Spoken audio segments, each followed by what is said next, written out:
Hi, everyone. We are here for our Q&A.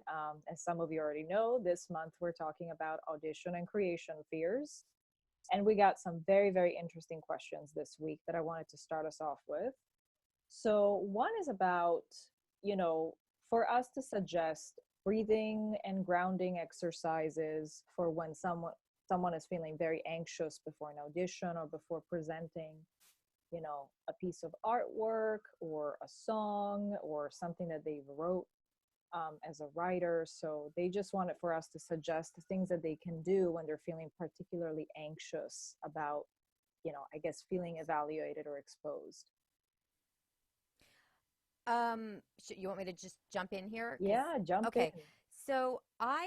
If I just had to recommend one breathing exercise for like pre-anxiety or pre-audition jitters, um, it would be what we call 2-to-1 breathing.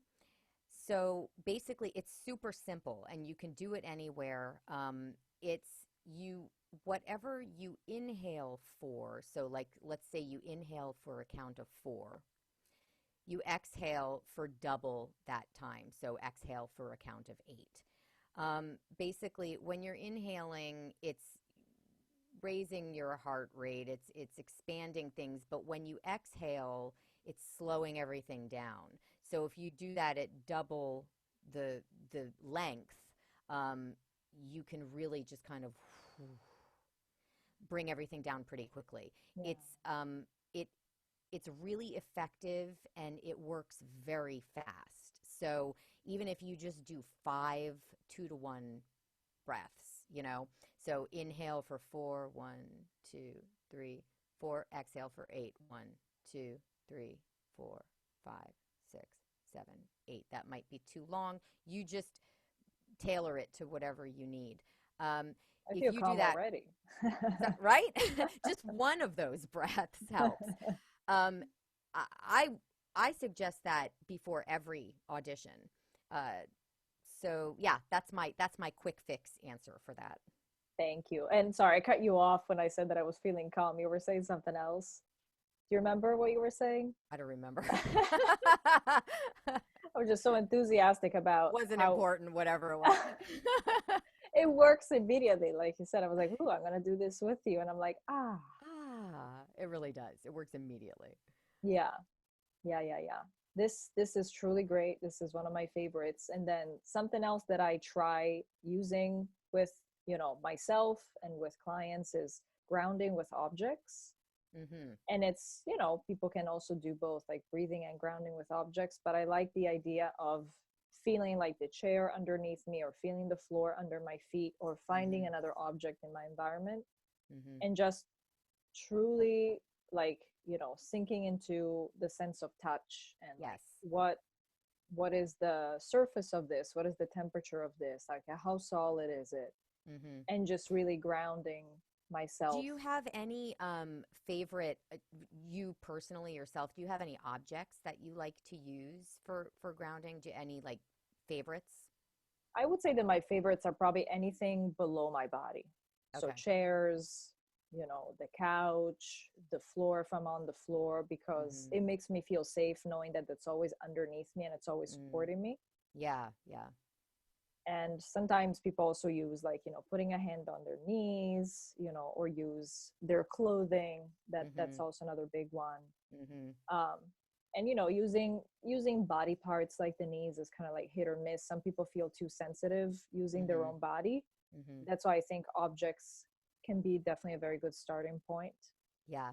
Something that I've done actually with my clients, I hate the name of these, but they're called worry stones. You know, worry stones? I think I've seen them. So they're these little, like, and they make them in all different types of stones and gems and all kind of thing. But the ones that I like, they have like a little indentation where you can kind of rub, like with your thumb. Oh, And I have several clients actually, and friends, and myself. I love them.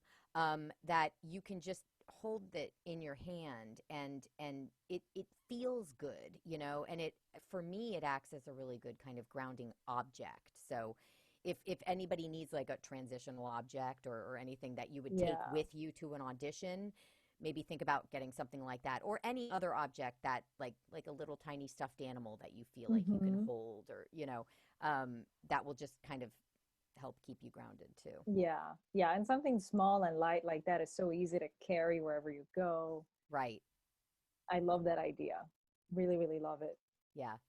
And the next question we got, which is really a big thing and something that we'll be talking about a lot in our program, is the inner critic. And Mm. specifically in this context, like how the inner critic plays a big part in audition and creation fears. And I mean, this is something that we could talk about for 8 hours probably, but More than that, for the rest of our lives, for probably, eight and we years. wouldn't exhaust the subject. But Yeah, I mean, yeah. isn't this the big thing? This is the big thing with this is sorry, I've got gnats in this room, so if you see me swatting, that's why. Um, that's the main thing with any kind of artist performer is inner critic stuff. Um, just again, like my kind of like quick answer to this is something that we posted this week that I guess is an original quote for me. I didn't realize it, but is that the inner critic is an unreliable narrator. So don't let it dictate your actions. Don't let it dictate your thoughts and feelings. And, it literally is an unreliable narrator. It's not based on anything truthful. It's based on things you might have heard in the past that were also fear-based thoughts, that were just fed to you, and you became conditioned by those thoughts or feelings or whatever. And then they became the inner monologue going on, and really none of it's true. So I would say the most important thing is when those messages or when those feelings start coming in from the inner critic, recognize them as unreliable and untruthful, and then see if you can just unhook from them, Mhm. recognizing them as like an outside voice, not your real inside higher voice, but just some outside voice that's fear-based. Yeah, I love that. I think that is so wise. And yes, I mean, in our program, we're going to teach you all about how to, investigate all the Right. layers of the I inner mean, it's not, critic, I the say that like it's structure. like an easy thing. Just unhook from it. But I mean, it's obviously a process. No, But no, it's yeah. it's so wise, and I think as a quick tip, it's very, very important and very, very useful. Yeah. And I guess I wanted to add that they will learn really how to restructure a lot of the stuff that comes up Hmm. from the inner critic.